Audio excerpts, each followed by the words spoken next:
Chris, we're hoping you can hear us. We know cell phones are a problem, but we're looking at that neighborhood behind you and the fire advancing on it from behind it. And I assume now that we are looking west behind you, correct? To the west? Mark, that's precisely what you're seeing, and what you're seeing is a lot of the smoke that really obscured our view earlier in the day, and the smoke is blowing towards Pikes Peak. So unfortunately, what it also does, it burns back on a number of these homes, and we've seen a couple of these homes actually burn within the last few minutes. But it does give us a viewpoint of the Mountain Shadows area of Colorado Springs, and I got to tell you, this is a wide area with a number of homes, and I can see some flashing lights in the neighborhood in front of me. But this is just one of those situations. It's a very tragic situation for a number of people living in Colorado Springs. This is a fire that's going to be long remembered in this area simply because of the number of homes that were lost on this day. I can't give you a precise number of homes, but I can see at least 3 or 4 structures burning right in front of me right now, and this fire continues to burn. The good news, if there is any good news, is that the winds have died down quite considerably. Again, they're blowing to the west. And we're seeing the temperatures drop, and actually you can feel a little bit of humidity in the air.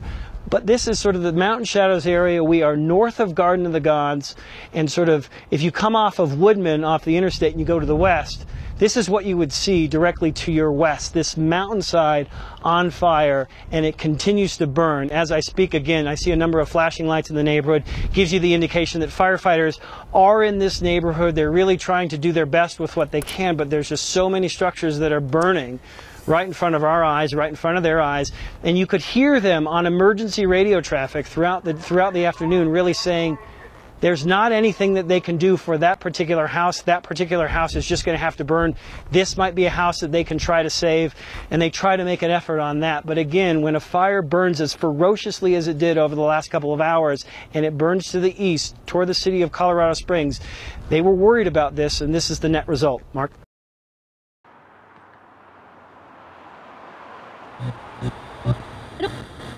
8:50 KOA News Time, 12:02. I'm Joe Chiuro. Many a midnight has come and gone. You may want to find a way to cool off this weekend. It's going to be a hot one.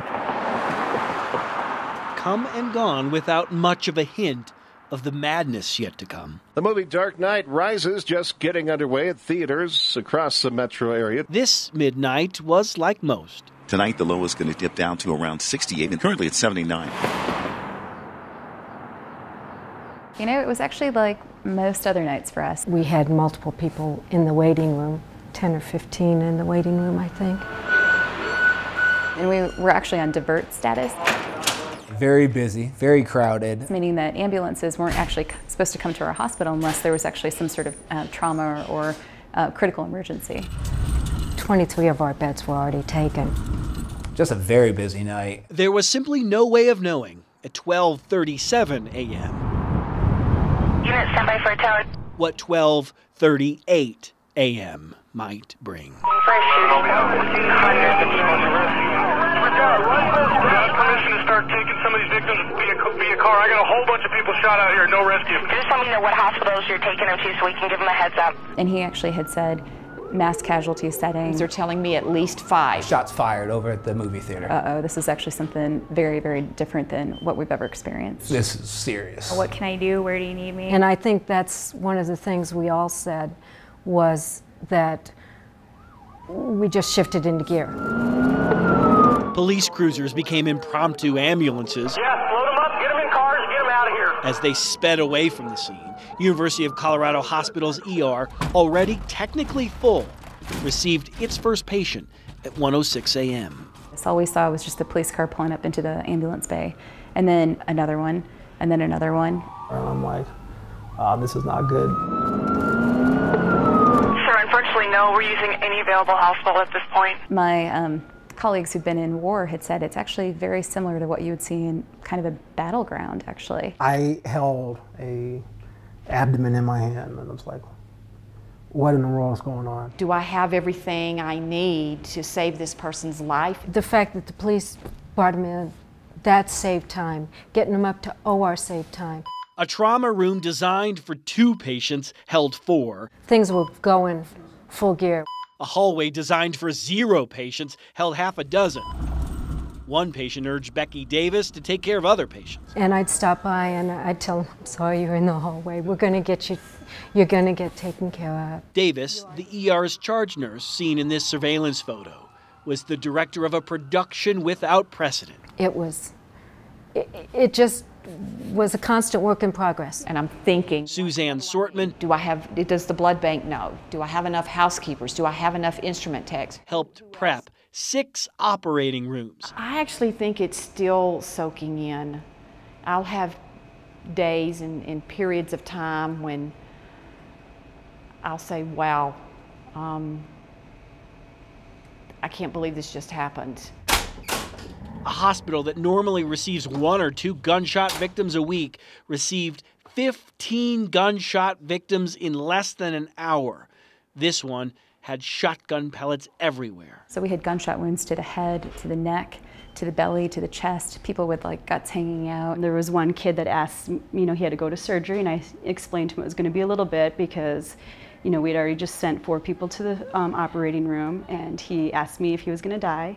And I was like, you are not going to die, you're going to make it through it. And one by one, doctors, nurses, EMTs, surgical techs, paramedics, people trained to save lives, saved life after life after life. And I think, the process of grieving has been really challenging for us in the emergency department because we're hardened folks, right? We're used to seeing anything and everything. And I think that night has kind of broken a lot of us in a way. Why? I think that's the biggest question for me is why. Why? Copy. All available units respond to the theater. Every patient brought to university's packed ER with a pulse left with a pulse. It's the only reason I come back. A miracle happened that night. Madness undoubtedly followed midnight that night. No more nights like that. I will remember that night forever. I don't want to experience that again. No, nothing I ever want to do again. Yet here they also learn Notify all the hospitals that one's response to it This will be a forever thing. is how a life in medicine This doesn't go away. is often measured. I'm extremely proud of what the University of Colorado Hospital did that night. With photojournalist Chris Hansen, Chris Vanderveen, 9 News.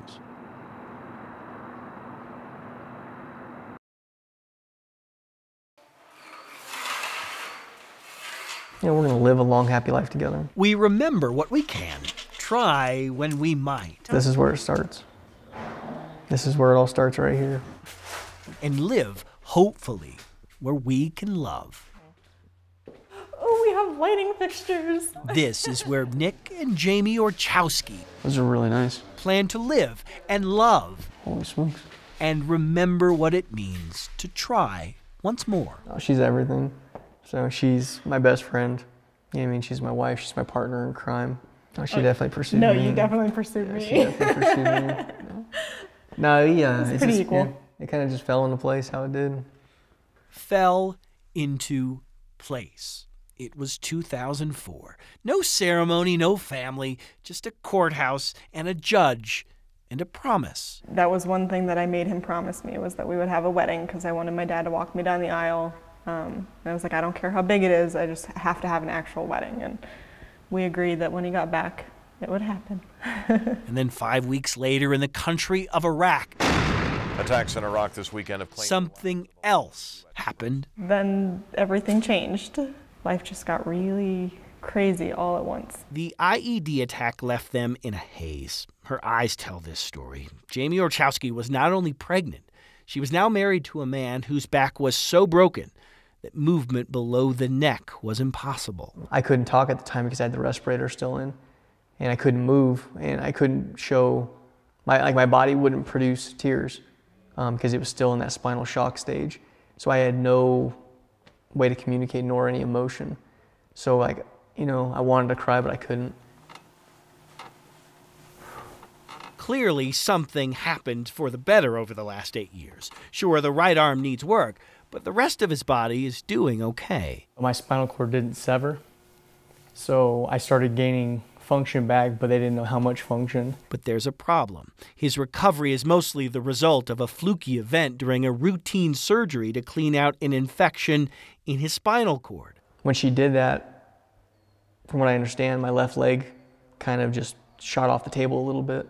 A little bit. It was exciting and scary and everything all at once because I didn't want them to give him false hope either.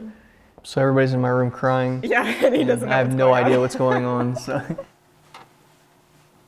Doctors warn paralysis remains one bad fall away. It's that tenuous.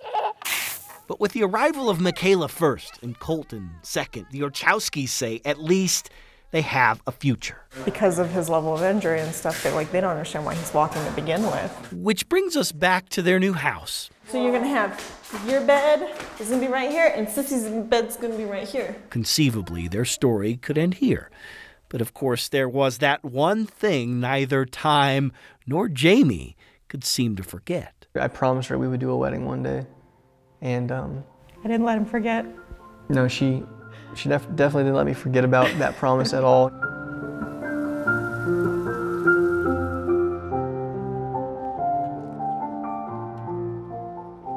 She definitely jumped up to the challenge, you know what I mean, and came out shining, you know, for sure.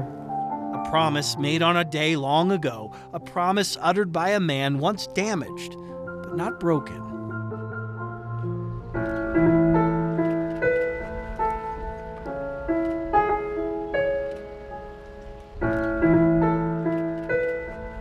With her father by her side, Jamie Orchowski got the chance to say, "I choose you," 8 years after nearly losing you.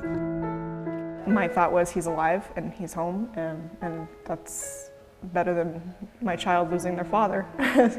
So, you know, it's injury or not, he's here, and that's what's important. I didn't marry him because he could walk. I married him because I love him, and I'm gonna stick by him. Cherish one another through all. We remember what we can. With this ring. With this ring. I pledge my life. I pledge my life. And my love to you. And my love to you. And my love to you. I now pronounce you husband and wife again.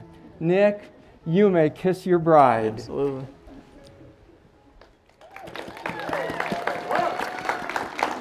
We try when we might. Ladies and gentlemen, I give to you our newlyweds, Mr. and Mrs. Nick and Jamie Orchowski.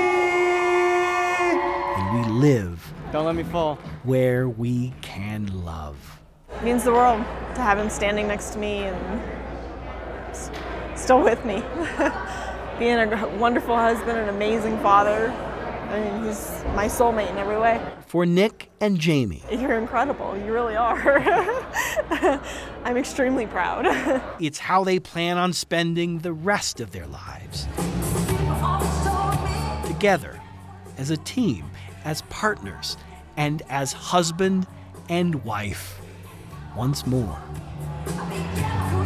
With photojournalist Chris Hansen, Chris Vanderveen, 9 News.